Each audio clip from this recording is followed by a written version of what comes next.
All right. So let's get started with hearing from Clayton Gladish. Clayton is currently using the Peace Table as a key organizing factor in a worship series. So, Clayton, I want to invite you to speak, and I don't know if I can, uh, maybe I'll put my thing on speaker view so that the recording does that well. Okay, go ahead and share with us, Clayton. What are you doing? All right, thank you. Yeah, so this year we decided we wanted to dig a little bit more into what it means to be a peace church and our peace witness as Mennonites and as followers of Jesus. And we tossed around some different themes, and the peace table just kept coming back to us. And um, part of that was because we were talking about meals and how we can bring community together. Part of it is thinking about communion and how that's an important way of bringing people together within church. Um, and this wonderful Peace Table Bible that Mental Media put out in the last few years, and just the beautiful images there, the way the stories are told in a way that honors the stories, but also gives it new language and accessible language for all ages. And so we started exploring what it would look like to use the Peace Table as our Bible for the year. So what I ended up doing, we've been using the narrative lectionary for the last few years as our source of texts and themes. Part of that was just for the ease of not having to figure that out all every 6 weeks or 8 weeks, a new theme. This gives us a nice journey through the Bible, slightly different every time. If you haven't experienced it, you can Google it and see what that's about. But I explored how we could match up the framework provided by the narrative lectionary with the Peace Table Bible, and actually found that 95% of the stories that they were suggesting we use showed up in the Peace Table Bible. So with my love of spreadsheets, I made one column that had the narrative lectionary, and another column beside it that had the Peace Table page references, and threw that together.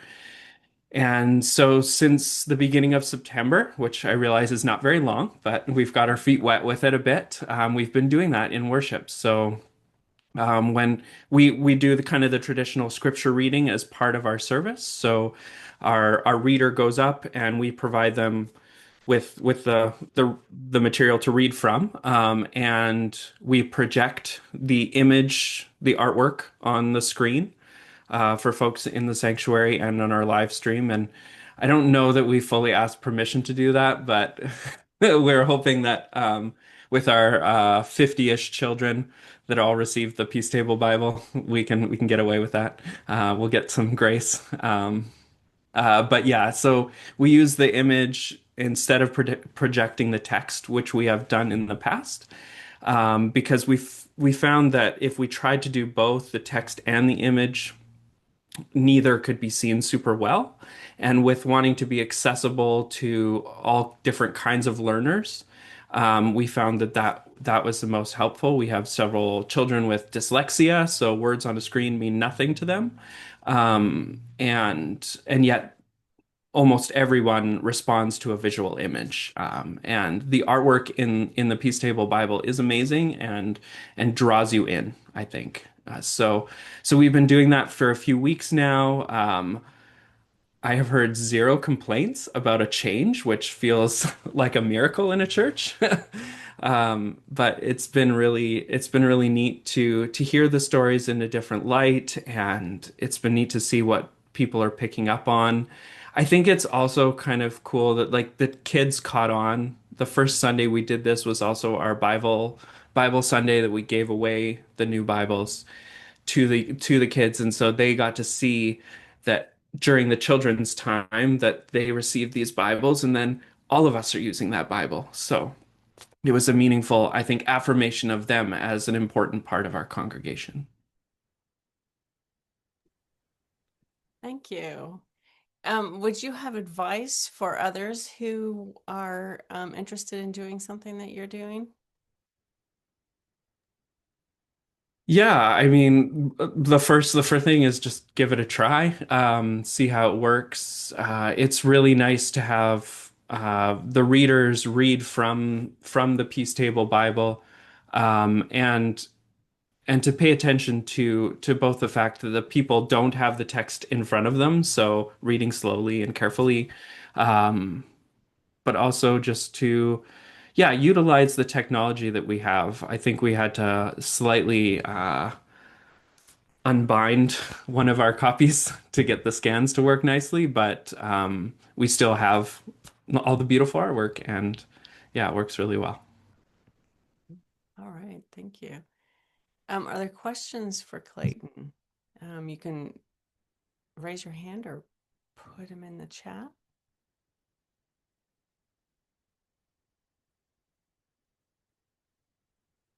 Katie Cunningham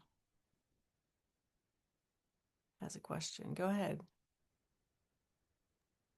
My question is whether you have 50 children that you gave these to or 50 families. Um, did everybody in the congregation get a copy of the Bible or just the families? And if there are multiple children in a household, did you give one to each child? So just wondering Yeah. that. So that's a great question. We give out, I believe when they're 3 or 4 years old, they receive a children's Bible. Previously, we'd used the Shine Bible. Now we use the Peace Table Bible, and it's for every child. Um, so we have 50 children under the age of 10 right now, or just about 50. So yeah, so it's a loud sanctuary sometimes, but it's beautiful. It's a beautiful sound.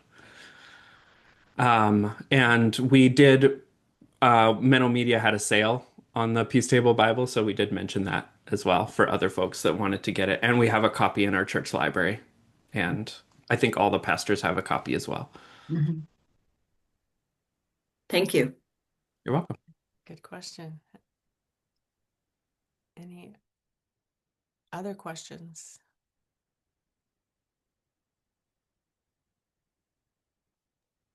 I think there are a couple of questions in the chat. I think Aaron had asked if Clayton's willing, if you're willing to share your spreadsheet. And then another question by Sean, who's asking if you use a peace table as the main text in the preaching, or do you use a more traditional translation? Yeah, so we kind of go back and forth with the translation depending on the preacher. I try to start by reading the Peace Table one just as an orientation to what everyone else is going to see. But then also read, I tend to, I mean, old habits is NRSV. Um, and I just read through that and kind of look at what's not there. So a couple weeks ago, part of the story about Jacob was left out that I wanted to highlight because I thought it connected with something. So I said, okay, this wasn't in our story, but here you go. Um, and yeah, so kind of both. I think for the most part, we don't necessarily go by verse through a text when preaching.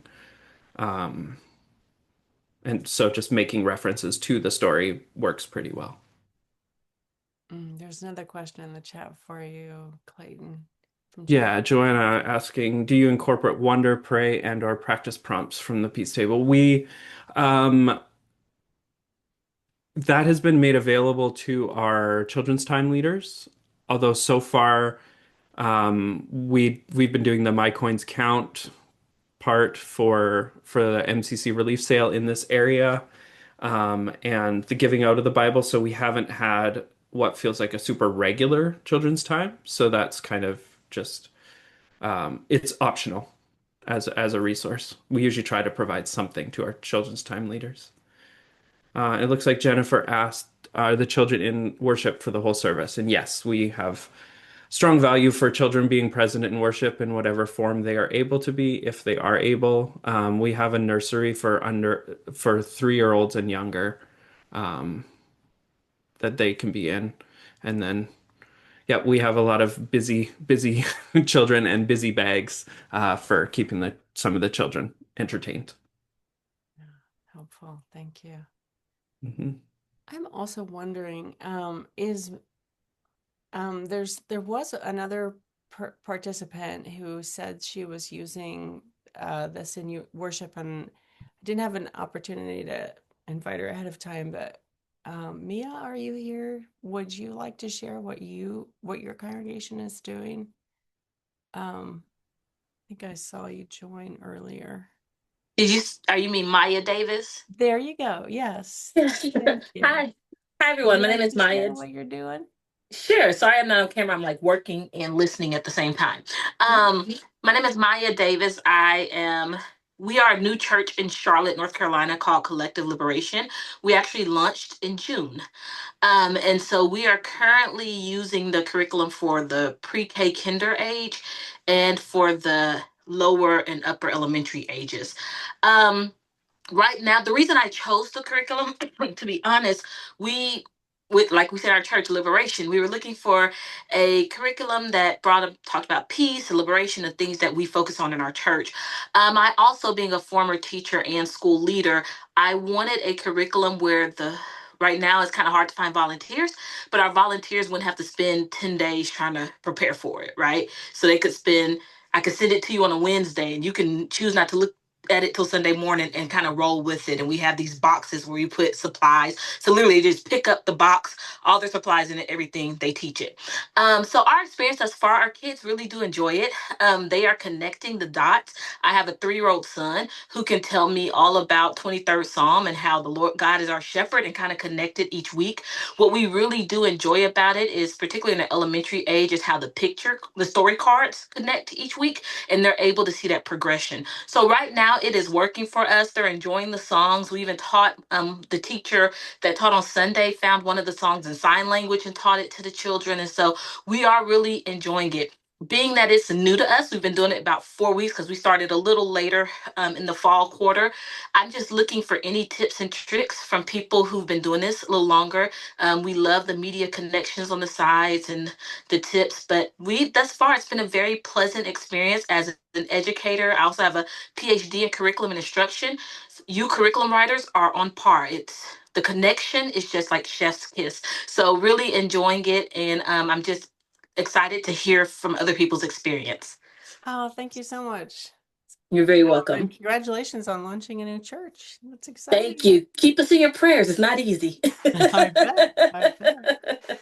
Thank you. Thank you.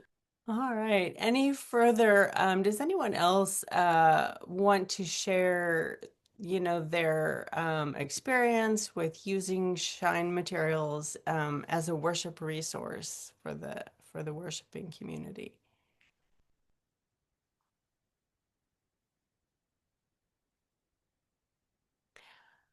All right, then let's hear from Joan and Joyce. They are ready to share some great tips and ideas with us. So I'll turn it over to them. Okay, I think everyone's seeing my screen. Joyce and I are eager to share with you some of the ways that you can use the dated curriculum in worship. And we thought the best way to do this would be to take one session and sort of deconstruct it, if you will, to show how you might adapt it for worship. So we've chosen session 9 of the fall 2025 curriculum, entitled A New Covenant, and that's the Bible story from Jeremiah 29 and 31. And I think it's the October 26th session. Whoops. Let me make sure I've got this right. Nope. Okay. I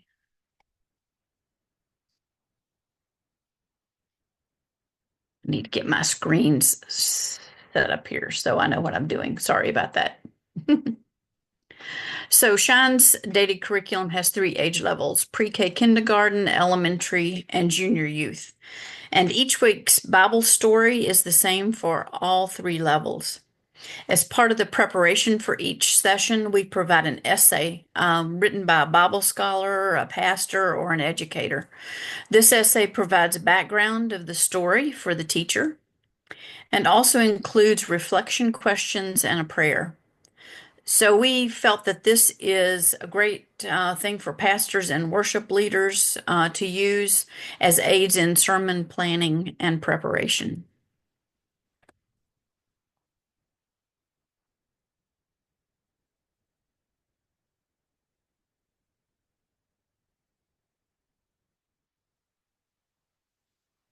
For children and youth shine sessions, that's really hard to say.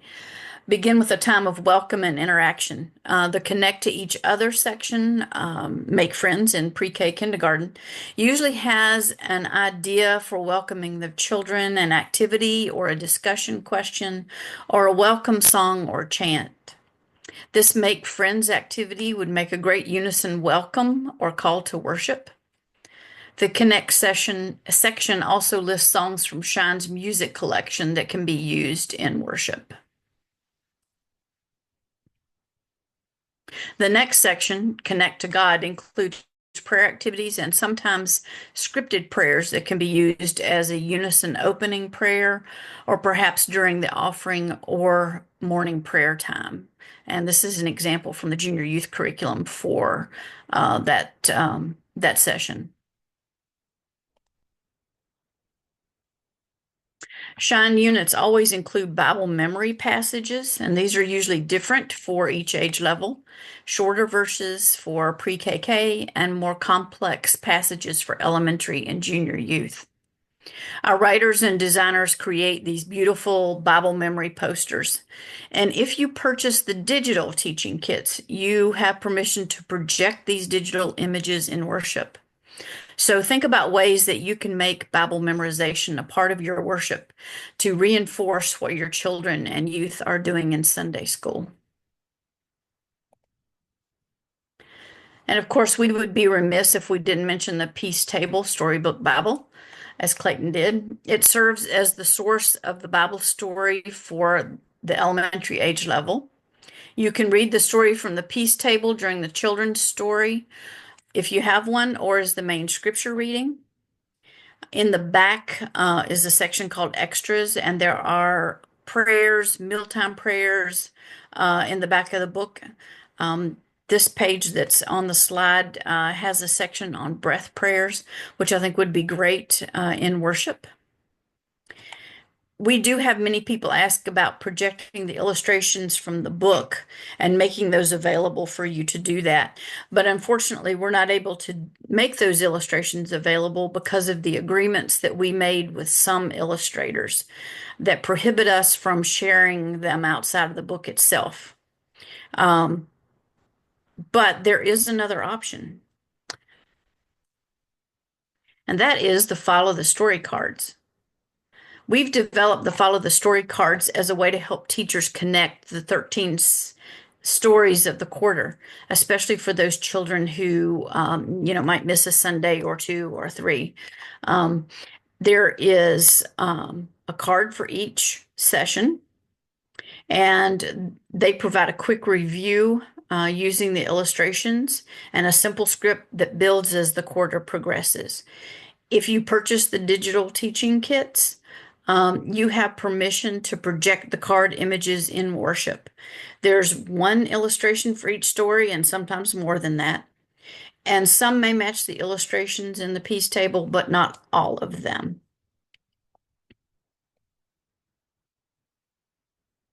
The encounter section of each session includes interactive ways to tell the Bible story. For instance, in this junior youth session, helpful background is provided and an interactive way to read the text using simple motions that can be done in worship. So you might find some ways to share the story in the same way. And also, if you give plenty of advance notice and enlist your teachers to help, then elementary age school children or junior youth can help you tell the story.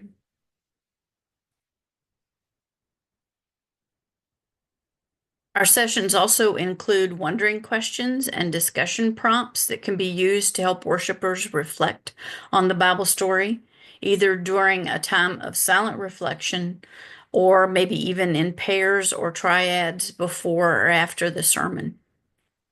And you see here the example given here from this elementary session has God story and my story questions. The God story questions are more geared for biblical background, talking to the children about the story. And the my story questions then move into life application and how they see the story interacting with their everyday life. Joyce, it's your turn. All right. Another resource that is available within the curriculum is the list of media resources that are in each session. And in each level, there's a different list. Sometimes there's overlapping. In the elementary and junior youth curriculum, it's called Media Connections, and the pre-K kindergarten curriculum, it's called Read, Watch, and Listen. And these lists include children's books and art and videos, and sometimes background information as well. So I've highlighted a couple of these from the Jeremiah session. The video recommended for elementary is a short video that talks about covenants that you might want to use perhaps somewhere in the service. And the junior youth list includes this painting of Jeremiah that's just found on Wikipedia. So you could use these with a sermon, or an illustration could be projected at some time during the worship service. And then picture books listed in the pre-K and kindergarten might be a place to find a book to read during the children's time that is connected to the theme. And on the next slide is another section that I want to just mention is the Explore section. These are more active and creative activities that are, of course, designed to be used in the faith formation classes. But if you are a congregation that wants to do some interactive things during worship, there could be something there for you. So in this particular session, there were 3 things in the junior youth guide that we could envision possibly using in worship. The first is the Live It questions that could be used as questions following a sermon. That's actually from the section before, not from the Explore section. Then the activity at the bottom talks about repotting plants and talking about the need to pull out the old and plant new, both in the natural world and in our lives. And so this could be part of a children's time, or it might be something to be used as a sermon illustration. And then another idea as part of a sermon response or ritual, perhaps during worship, maybe you could invite youth to prepare and lead a respond activity where they cut out paper hearts and invite people to write words that God has written on their hearts with invisible lemon juice ink, and then it appears later. And then next we have blessing or empower.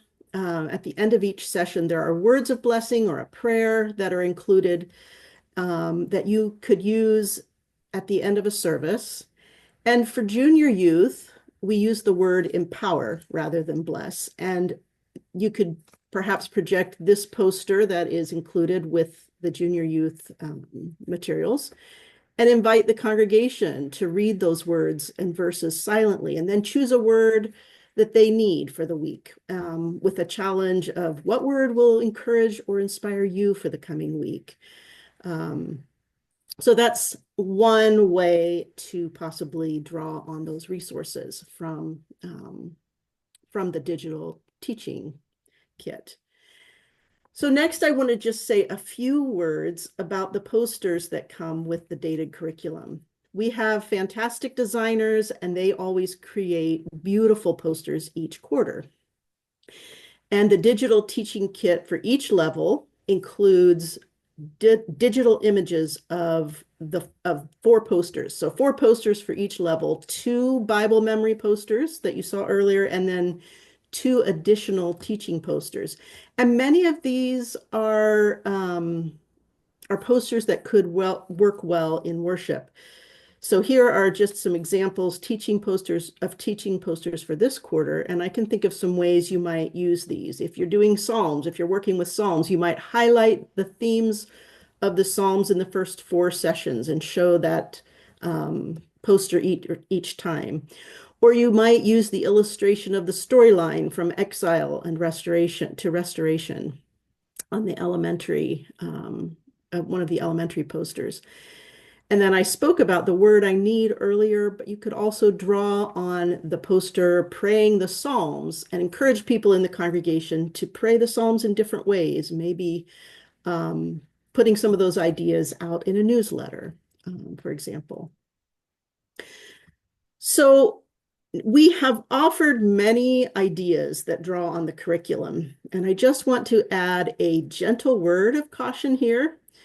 When you make plans to include resources from the curriculum, be sure that you communicate well with your teachers, the ones who are teaching the children's and youth classes, and be sure to plan alongside them.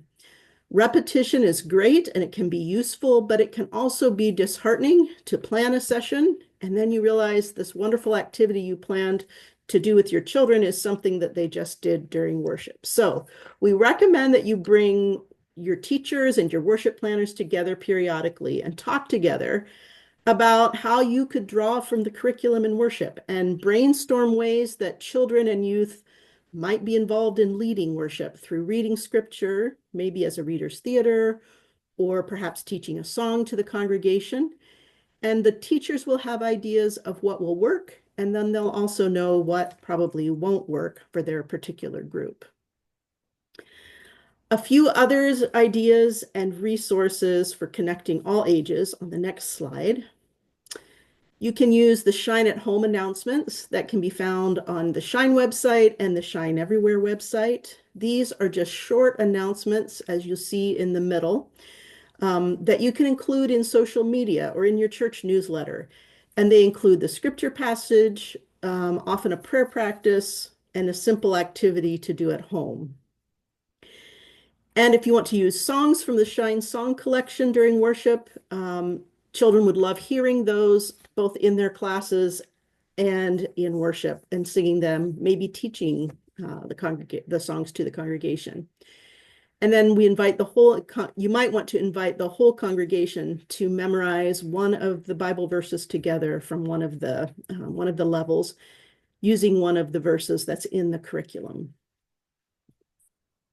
And finally, on our last slide, I want to point you to outlines that are available. The outline for the dated curriculum and the Path to Peace curriculum, those are two different kinds of curriculum that we offer, are available on the Shine website. The one on the right has the dates in, or that's the fall dated curriculum, and then Path to Peace is the bottom image, which has the different peace paths, which each of those paths has a curriculum. We have the first two, Peace with Creation and Peace with God. Those are already available. And then the second two, Peace Inside, will be available next summer or in the spring, and then Peace with Others the following year. And then, of course, the narrative lectionary outline that Clayton talked about earlier, you can see Shanna has her email there. If you email her, she will send you a copy of that. And I believe Clayton put a link also in the chat. So hopefully those will give you some ideas for how you might use Shine in worship. All right. Thank you, Joan and Joyce. I'm sure some of you might have some questions for them or some further comments or ways you've done this. So who would have a question? Let's start with questions for clarification for Joan and Joyce. Yes, Rebecca. At one point, I was trying to share in our weekly newsletter the Shine at Home links for families. And then I noticed the dated materials we were not coinciding. And some of them at that time, you couldn't get them. Say we were doing the next in 2 weeks lesson this week, I couldn't get that link. Has that changed or updated since then? This is our 4th year using it. So I don't know if it's caught up and we can do out of sync date sharing or if it's still. I'm not sure which link were you using, Rebecca? Either the Shine at Home, the ones that were just shown at the on that last slide. Yeah. Yeah. There's One a of document at shinecurriculum.com. If you'd Joan, like for me to share my screen, I can share where that's at. that's good. Okay. Do that. Yeah. And so this would be a place where you can get them all at once, and you don't have to Yes. count on us getting Ah, the right Sunday on the right, or the right story on the right Sunday. And also, if you switch the order of them, you'll have them all. So yeah, they're at shinecurriculum.com, just a and minute. Joan will show. Sorry about that. I had to cut off my PowerPoint in order to share it. Yeah. So this is it is under the resources tab, Shine at Home. If you go down, you can find Shine at Home, and this provides those. And you'll see the announcements for fall, winter, and spring are all there. But also, there's usually a little hyperlink right here that will take you to um, a Word document so that you can just lift them out of that Word document. And the one I showed was from the Shine Everywhere website. Mm-hmm.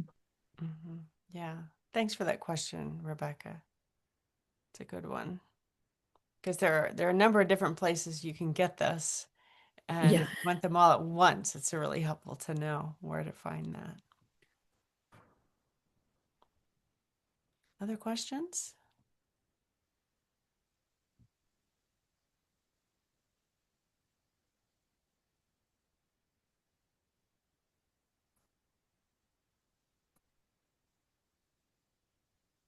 Well, then let's move into a more generative discussion. Like, what possibilities do you see here for using Shine, either the Peace Table or the Shine curriculum, in as a basis for planning worship in your congregation? What intrigues you or grabs you?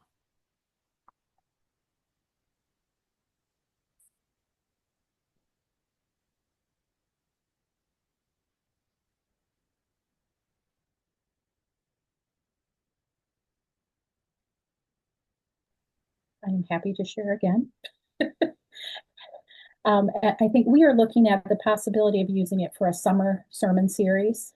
And then to have all these helps, I think it's fabulous. I'm so glad you just went through all those elements, because sometimes as teachers we get focused on certain areas that we're most comfortable with, and we don't always look at all the other elements. And so this has reminded me that there's everything there.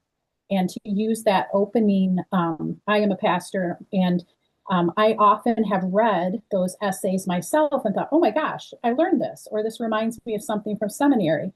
I don't know if all our teachers do that or not, but I could see that as being a great help for sermon prep then as well. So if there's others who are going to work with a pastor, they'd be like, thank you so much for sharing that with me. Half the sermon's written right here. But I could certainly see all these aspects falling into our traditional liturgy that we have right now. And that idea, especially with the older youth, we use it with our middle school age group. There's so many of those melodramas that would be easy even to grab kids as they came in on a Sunday morning in the summer. If you didn't know who was all going to be there, you could easily get volunteers to do those as part of worship too. So I'm very excited about it. Nice. Thank you. Thank you. We have a comment in the chat. I think it's a question. Yes, we'll post the recording of this webinar on the Shine YouTube channel.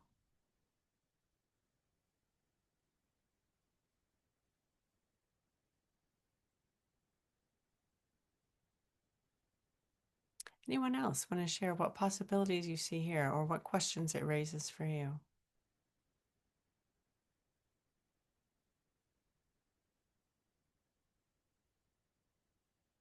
Yes, Katie.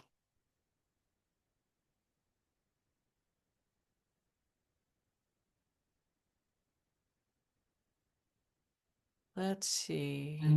There we go. Go. Okay. We only have 10 children in that age range from 4 to 10. And parents and we only have these parents do not want to come for a separate hour for Sunday school. And so the idea of incorporating all of this in our worship really appeals to me a lot. But when you talk about having them in for the whole service, our services are usually an hour and 15 minutes or longer. And we have some very active boys that I can't quite see staying in every Sunday the whole time. So, any suggestions from the rest of you on that?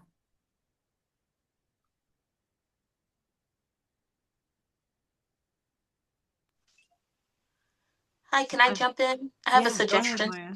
I have a question, Katie. When you say that they're sitting in service, are you meaning they're sitting in service with like the adults as well, or they're sitting like in a children's service? No, with the adults as well.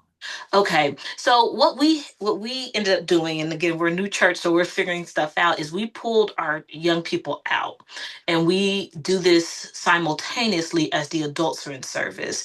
And I will say we also only have about maybe 3 or 4 kids that come regularly in the lower class, and about 4 or 5 that come in the elementary regularly.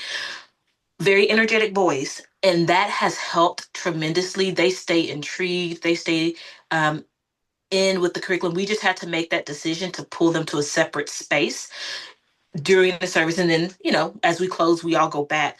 That has helped us. I don't know if that is an option for you all, but I will say that this curriculum has gotten them. I mean, the conversations we've had, like, that has sparked off of some of this, has just been, it's blown my mind. I will tell you, I was a little nervous. We have one young man who is very headstrong in all the ways, and I was a little nervous, but he has been fantastic, and it's been energetic. What I do like about the curriculum is in the activities, there are like many of them where they can move and they can go on walks, or we can do things, or there was more like you play tag. So it has helped too. So I don't know if that's an option, but if it is, it may be in you all's best interest to pull them out maybe for a little bit and then go back. Just an idea.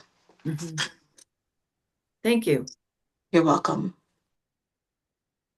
Thanks. I see there's a question here from Michelle. Is there an audience difference for the Shine at Home versus the Shine Everywhere pieces?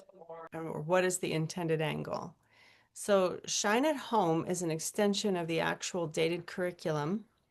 It's the story that the children had in their class in Sunday school for that Sunday. And this is a way to package it for sharing it with the parents to do something with it at home. Same story.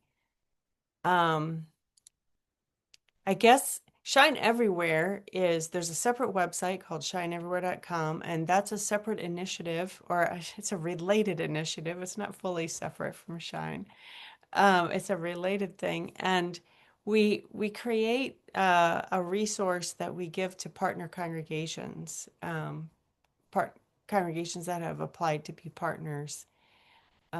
So that's not something that's available to everyone. So Michelle, I'm wondering what you were thinking when you used the term Shine Everywhere pieces. You still with us? I don't see you on my screen.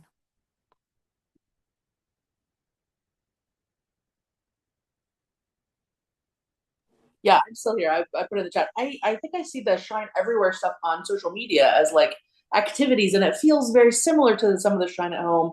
So I was just hearing Joyce and just hearing them talk about it as separate things. I was just like, oh, I guess maybe I hadn't really put it in my head that those were separate things versus the same thing in different formats. So I just didn't know if you guys had intentional different approaches for Shine at Home versus Shine Everywhere, and how we would use those, or who would be intended to use those. So thanks for sort of clarifying that. Yeah, thanks for the question. And if Joan or Joyce wants to add anything, you're most welcome. Yeah, what you see on social media most of the time are the Shine at Home announcements, and they're on the shineeverywhere.com website, and then they're also on the Shine website. I think it's helpful to know that the shineeverywhere.com website is geared toward families and parents. The Shine Curriculum website is geared toward, because that's where our products are. It's geared toward teachers. So, so think of shineeverywhere.com as our family facing website. And those announcements also go on that website as well. And so that's why you see them in both places. Gotcha. Thank you so much. Yeah, it's definitely kind of a bridge between Shine Curriculum and Shine Everywhere. Roberta says, I'm in a tradition that celebrates Advent. I'm wondering what ideas you might have about using Shine in addition to what Clayton shared. So, Joan, do you want to take that question? Sure. I mean, I think, as our winter quarter curriculum comes out, certainly there will be Advent posters and Advent activities that you can use in worship. Also, I'll just give you a sneak peek. We'll be having an Advent for families digital kit that will be coming out in October that you can give to you can reproduce and give to families. Um, yeah, Joyce, you want to add anything? I think I just second what you would say and take a look at the new curriculum when it's available and then sort of plan ahead and possibly using those materials in the same way that we showed here. Good question. When will the kit be available? October. I'm not sure if we have. Do you have a release date on that, Joan? We don't. We've had a couple of little issues, people being out. So at least by the 15th of October, if not earlier. We will definitely advertise it in our newsletters and Facebook pages. So just Yeah. be watching those places. And if you haven't signed up for our newsletter, we have a Shine newsletter that you can sign up for at the shinecurriculum.com website, and a Shine Everywhere newsletter that you can sign up for at shineeverywhere.com. Cindy, we previously had Sunday school hour before service but had poor attendance. This year we are pulling the children out after children's time and taking them to age-appropriate classrooms to teach the Shine lesson. We keep the children about 15 minutes longer than our service, and our youth minister leaves fun activities and discussion points for the parents. Teachers bring the students to our hospitality hours so that we keep the integrity of our class time. So that's an interesting model. Thank you for sharing that, Cindy. If you want to say more, you're welcome. And if others have questions for Cindy, that you're welcome to ask her as well.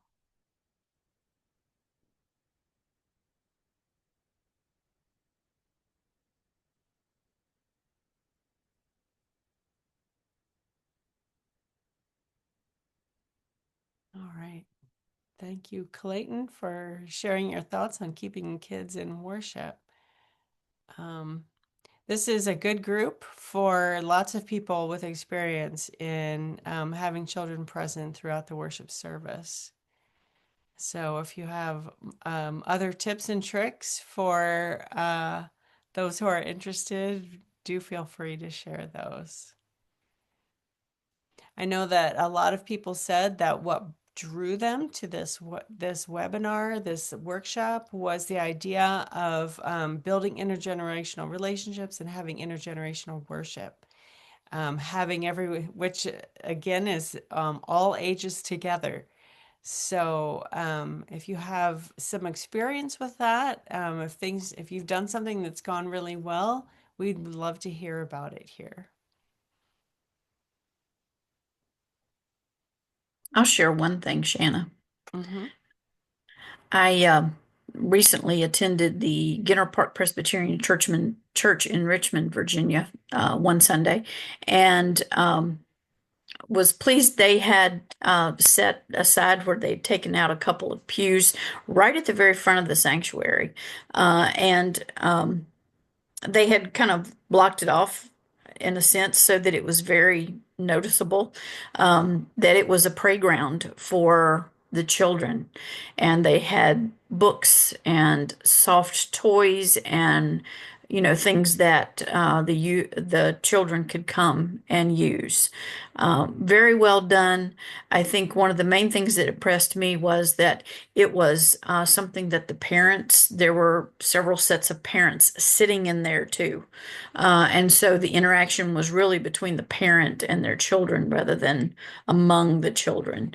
And it was very clear that they had done a lot of education about with the children and the families about how to use the space.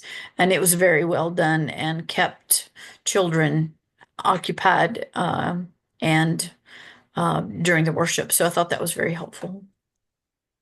I recently talked to someone at Metamora Mennonite Church in Metamora, Illinois, and they took the benches out of the sanctuary out of the very back and set up. So it sounded very similar, only it was at the back of the sanctuary, and they had brought in some like low bookshelves or kind of like a low buffet kind of thing with lots of quiet activities in it. And it helped to define the space. And then they had some table and chairs back there. And it was just all set up in that same way with quiet activities for the children to be in the room and hearing and participating in what's going on, but also able to busy their hands and bodies while they were in there. Molly. Yeah, I'll share a little bit too from our so I help also with the children's Sunday school at my church at First Mong.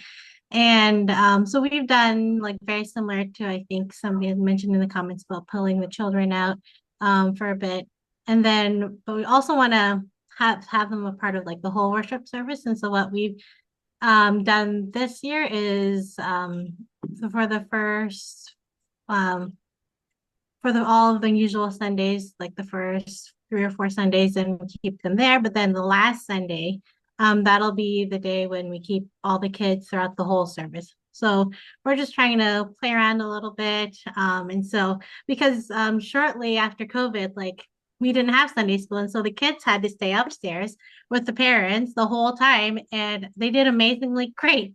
And so they surprised us, and they're able to sit through the whole service. We're like, okay, we don't, so then we felt like, children can sit through the whole service. And so that's what we've been doing for the past year is having them stay for the last Sunday of the month. So then they can still have the full worship service experience. And then they can also have the other Sundays where they can run around and be more rambunctious with their Sunday school classes. I guess my church had, oh yeah, Rebecca, go ahead. We do similarly that such as World Communion Sunday is a family worship service. We have a praise and thanksgiving service in the fall. So we'll go 3 to 4 Sundays of traditional Sunday school, departing after a children's blessing. But then at least once a month, there is entire family service. And those services, leadership is done by the children. Grandpas might read a prayer with a grandchild, or they're a part of the leadership as well. As just being participants of worship. And then we generally try to have one project that's hands-on for kids, like it might be giving out those clay packets, and we say everybody make a vessel and then bring it forward during the offering time. Or we might say at Advent, everybody make a luminary. And it's amazing how when we present it to the children, but then there's adults who put their hands up too, and they want the packet of crayons and they want to make it too. So generally it's more than just children doing these one-time gifts to God, but then they usually do it just during the sermon and then they bring it forward during the offering. Thank you. That reminds me of what we do in my congregation where the children are in the service. It is only an hour. It's not much. It's really never longer than an hour. But at somewhere near the beginning of the service, there's a time for when all the adults get up and pass the peace. And this is a congregation where everyone gets up and walks around and greets everyone else. And what I love about that is that the children participate in that, and that's their opportunity to go to the front of the church and get a bag of sermon activities out of a dishpan at the front of the church, take it back to their seat.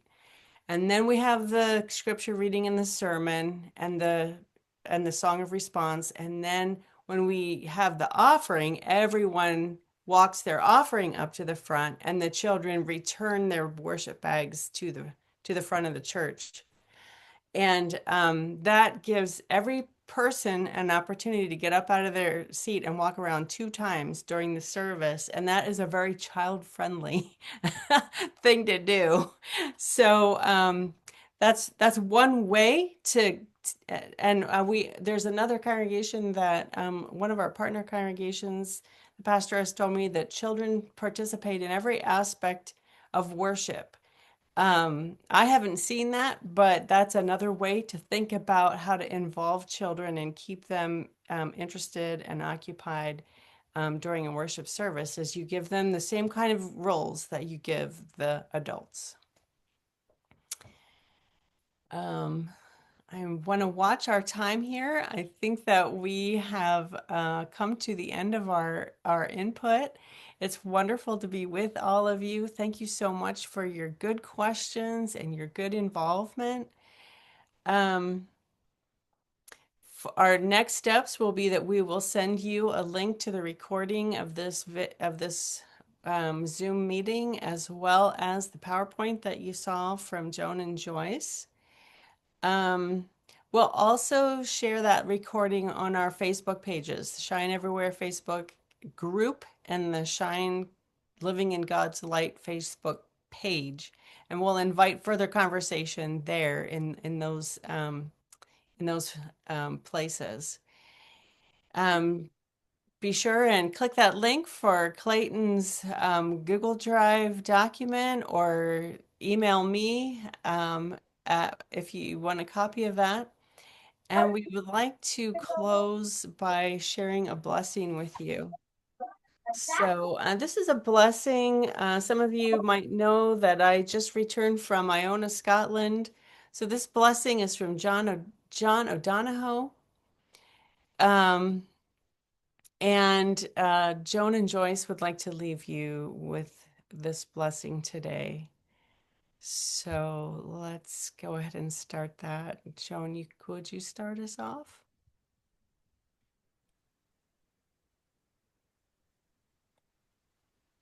May the sacredness of your work bring light and renewal to those who work with you and to those who see and receive your work. May your work never exhaust you. May it release well springs of refreshment, inspiration, and excitement. May dawn find hope in your heart, approaching your new day with dreams, possibilities, and promises. May evening find you gracious and fulfilled.